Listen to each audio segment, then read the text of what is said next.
Post-punk is a genre that's been continually reinventing itself over the years. It's such a vast, diverse genre, including artists like Molchat, Doma,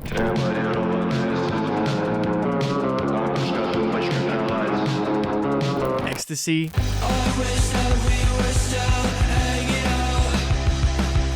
and Thanks So Much.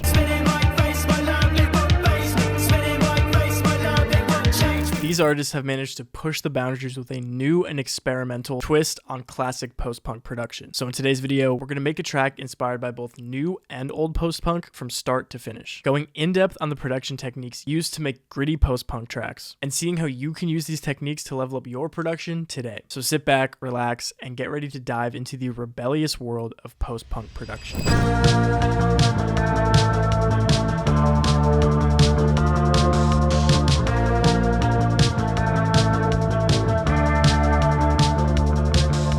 So I like to start all of my post-punk beats off with the drums. A lot of producers who are especially more melodically inclined like to start their tracks by recording a melody to a click track, but I always get a better vibe for the direction that I want to go in with the beat if I start with the drums, so that's what I'm going to do. Also, quick bonus, I do find it a lot easier to record your guitars once you have a full finished drum pattern rather than a click track, so that also helps as well. The first thing that I'm going to do for our drum pattern is lay down a very simple kick and snare. 9 times out of 10, this is the driving force for the entire rhythm of post-punk music. And the genre is very much categorized by its unique drum samples, so we cannot mess that up. So to make sure I nail it, I'm going to grab the kick, heel, and snare dry from my Prolog drum kit.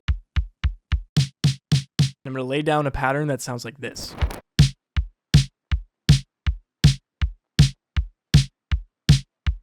And then to fill things out, I'm going to add this snare cure sample just to accent our main pattern and get some extra percussion in the mix.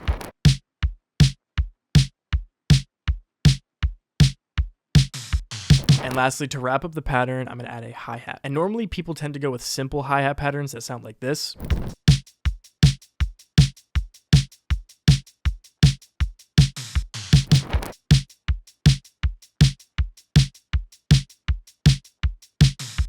And this is super dope and it never fails, so if this is the vibe that you want to go for, by all means, go for it. But I was really inspired by the Thanks So Much track, That Bitch Don't Even Know My Name, and the Ecstasy track, Sadness.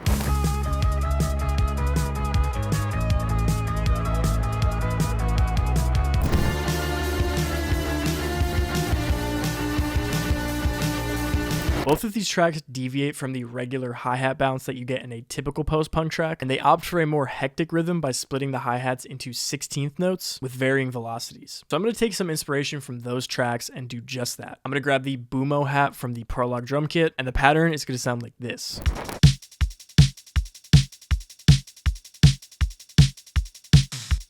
And honestly, I'm loving this pattern as it is. You could definitely hop in and add a ton of extra accents and percussion and stuff like that, but I've been really trying to lean into the more simple vibe for my tracks recently. And when you really break down some of the most loved post-punk beats of the past 20 years, drums usually just consist of a kick, snare, and a hat. That's it.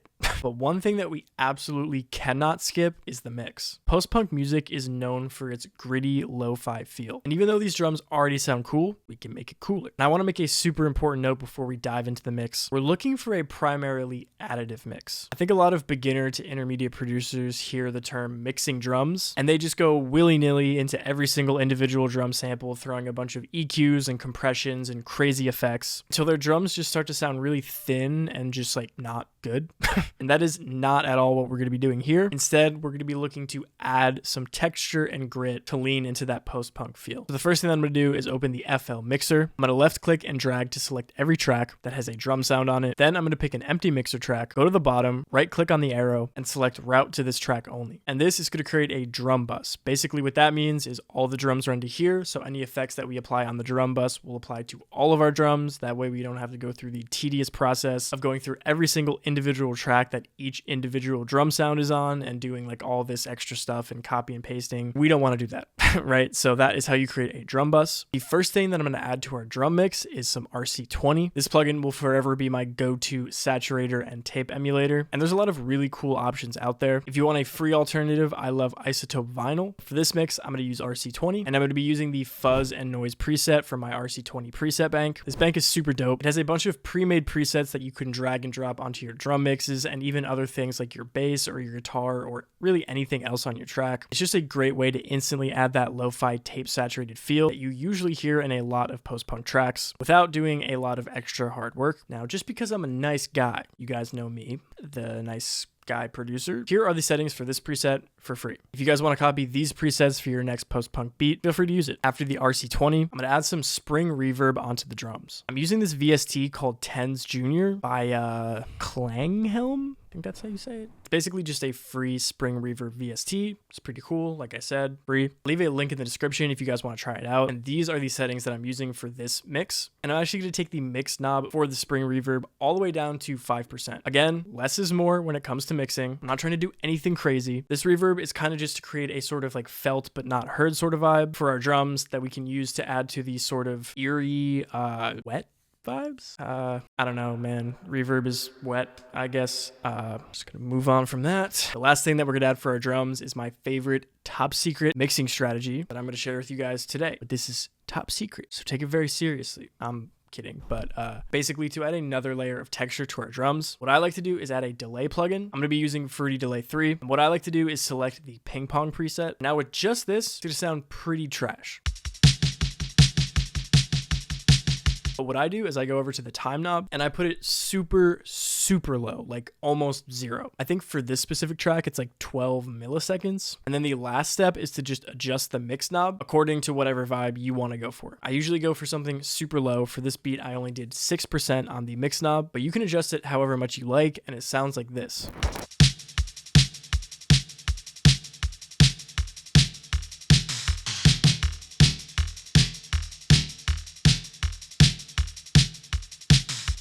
And with the mix finally wrapped up, our final drum pattern sounds like this.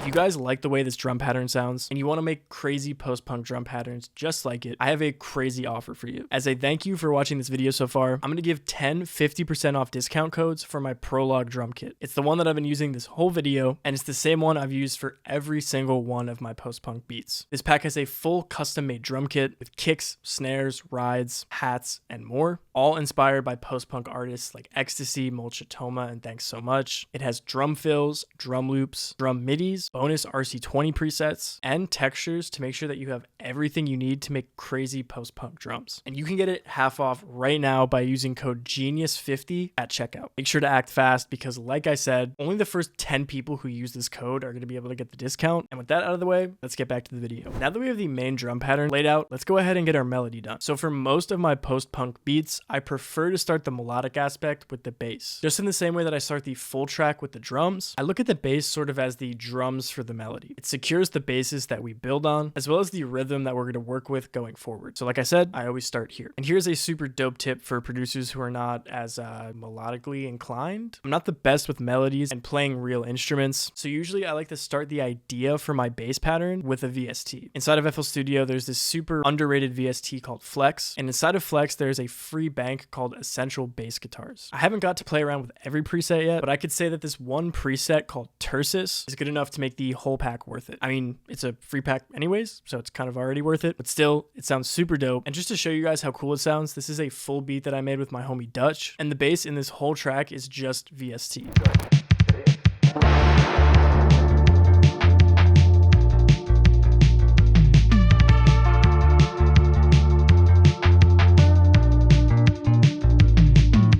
So what I did is I went in with the bass VST and I laid down this super basic pattern that I'm going to use to inspire my real bass playing, and it sounds like this.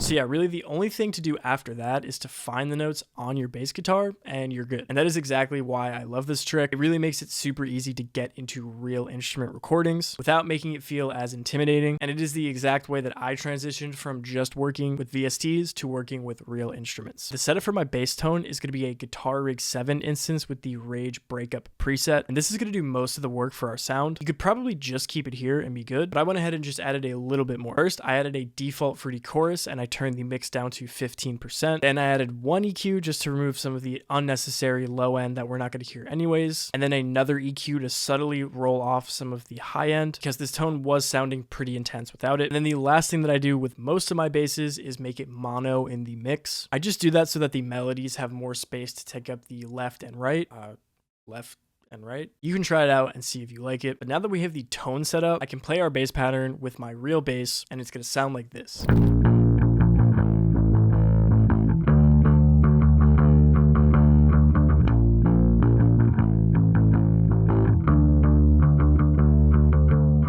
Another huge thing that is going to help with you recording real instruments is quantizing. Now, not everyone needs to quantize, but especially if you are a beginner or you're like me and you're newer to recording live instruments, your recordings won't always be perfectly on time, and they might even be super off time, which happens to me more than I would like to admit, and that is where quantizing comes in. Basically, it's a tool that allows you to time manipulate your recording to get all the right parts on the right time. And a lot of people don't think that FL Studio has a quantize tool, but it actually does. All you have to do is double click on your audio recording, then right click on the audio and select edit in time warper. And from here, you'll be in new time, which is FL Studio's time warping tool. And literally all you have to do to quantize your recording is just click Control Q or Command Q and you're good. And this is obviously automated, so there might be a couple parts that are still in the wrong spot, but all you have to do is listen to the audio, go in and move them on your own. And once you're done, go ahead and click on this little cursor button up here, drag your new audio into the project, reroute it to the mixing track it was on before, and you are done. Now, I absolutely love doing this. It has saved so many of my recordings. And if you guys maybe want a full in-depth tutorial on how to time manipulate things and quantize stuff in FL Studio, just let me know in the comments and I will try to get that out ASAP. But after our bass pattern was finished and quantized, I wanted to add some guitar. And instead of pulling my guitar out, I went into my hardware toolkit and I went ahead and grabbed the Cemetery Guitar One Shot. This pack has a bunch of one shots recorded with my real guitar. And I took the one shot and I kind of followed the bass melody like this.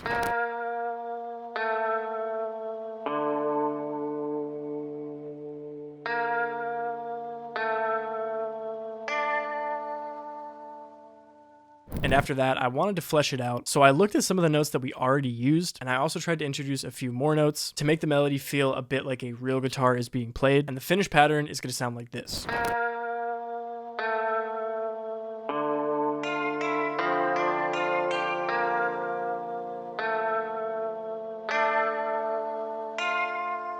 For the one shot, to make it sound a bit more realistic and eerie, I added a Fruity Delay 3 with the ping pong preset. Then I added the Tens Junior Reverb at around 25% mix with these settings. Then a Fruity Reverb 2 with these settings, an RC20 instance with the Chambers preset, and lastly, an EQ that totally cuts out a decent amount of low end. Now, all of this is pretty subjective. It's basically just some standard reverb, delay, and tape saturation, but the EQ part is very important and you cannot skip it. If you leave all the low end in your melodic recording, like your guitar or your synths or pretty much anything that isn't the bass, it's just going to start clashing and muddy up your mix. So just think of it like this. The bass frequencies primarily live in this area. That's where it shines. So you don't really want to put anything else in that area. Once the mix is secured, I'm just going to pan this melody 50% to the right. I'm going to be panning every melody aspect of this beat somewhere to the left or the right. I didn't really keep anything centered in this beat because I wanted things to feel spacious. And the fully mixed pattern sounds like this.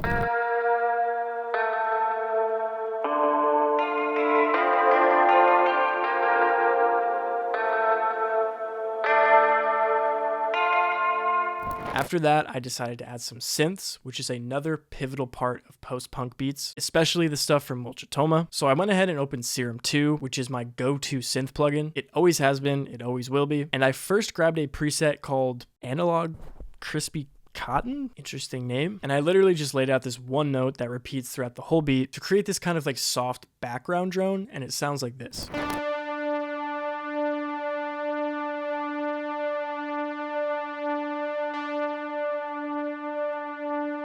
By the way, I'm working on my very first post-punk / darkwave inspired serum bank. It's dropping this month around Halloween time. I am super hyped, so keep an eye out for that. For this first synth, I didn't really mix too much. I just took out a bit of the low end, like I do with all of the melodic aspects that aren't the bass, and then I panned it 50% to the left. Then I opened another instance of Serum 2, and I grabbed the dual shyness preset, and then I laid down another very simple pattern that only consists of 2 notes, and it sounds like this.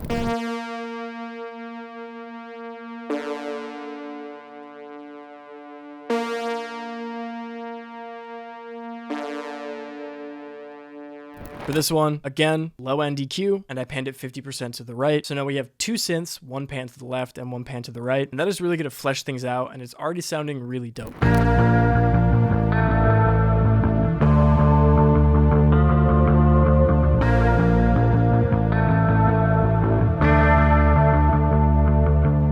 I honestly love how it sounds as is, but when I was cooking up, I just felt like something more was missing. So I just went ahead and grabbed my guitar, and I kind of just followed a similar melody to the bass pattern that we already laid out, and it sounds like this.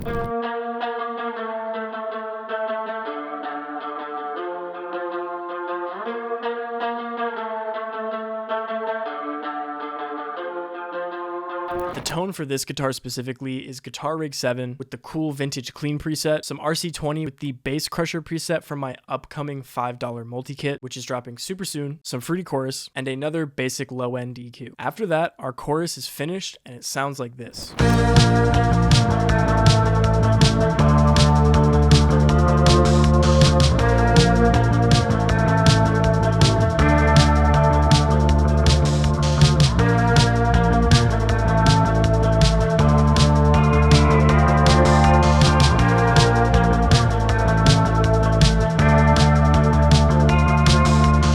Now that the chorus is done, all that we have left is making the different sections of our beat, which is going to consist of a verse, a bridge / pre-chorus, an intro, and an outro. So to start, let's work on the verse. So step 1 for the verse is almost always to simplify the drums. So I'm going to fully remove everything except for the kick and the snare. I also decided to copy and paste the same bass pattern from the chorus. And then I went ahead and set up a verse guitar tone, this time opting for something much cleaner than what we had in the chorus. That consists of Guitar Rig 7 with the Michael's Delight preset, some fruity reverb, and a fruity delay 3 with these settings. After that, I just played around with the notes that we already have from our previous melodies. I just moved up on the fretboard, and I made this cool chord shape that I used to make our verse guitar, which sounds like this.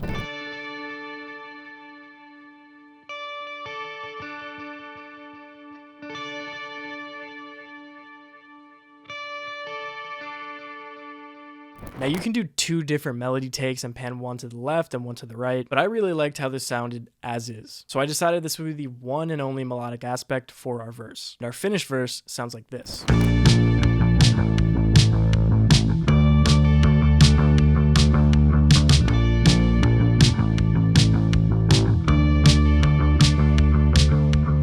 Next up, I wanted to make something leading into the chorus, so I guess kind of a pre-chorus. And all I really did was copy and paste our bass, our 1-note synth drone, our 1-shot guitar pattern, and the kick, and we get something that sounds like this.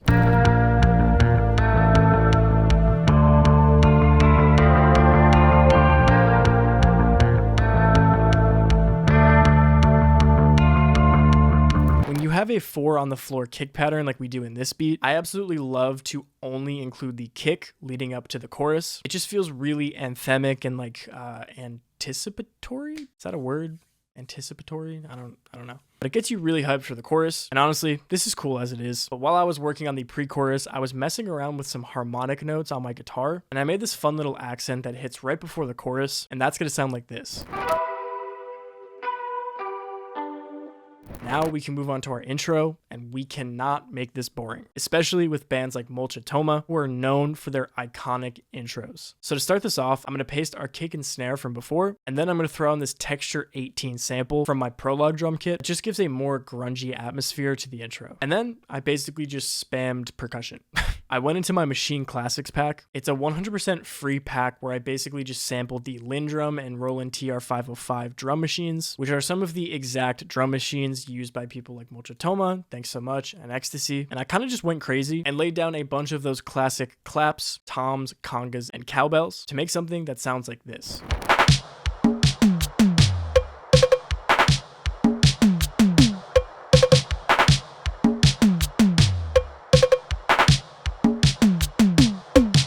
For the outro, I really didn't do anything. I basically just repeated the pre-chorus and that's it. And the overall structure for our beat is intro, verse, pre-chorus, chorus, verse, pre-chorus, and then I repeated the chorus, but instead I made it twice as long. So instead of 16 bars, I made it 32. Is that the math? And then that leads into our outro. Now there's only one more step left to finishing our beat, which is going to be some drum fills and transitions. To make things super easy, I'm just going to go into the prologue drum fill folder. I went ahead and grabbed fill 1, 7, and 8, and then I put them at the ends of any section of the beat that leads into a new section. So like the end of the chorus leading into the verse, the end of the verse leading into the pre-chorus, and stuff like that. And I really love these drum fills. I spam them all the time, especially in my post-punk beats, because you literally just throw them on there and you're done. And then the very last thing that I did was grab a riser transition effect to put in between section changes in the beat. And this part is totally up to you if you want to do it. Adding riser transitions to your beat can make them feel more premium and modern, but if that's not your goal and you'd rather go for that vintage lo-fi feel, it's totally fine to just skip this part. And yeah, if you combine all of that, you get a super dope post-punk beat. Before I play the full thing, remember, if you guys want to check out the prologue drum kit, you can use code GENIUS50 for 50% off at checkout. And also remember, only the first 10 people who use this code are going to get the discount, so act fast if you want it. And without further ado, let's go ahead and play the full finished track.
guys like this video and you want to see another one where I make a darker Russian post-punk track inspired by Molchat directly, go ahead and click this video right here. Peace.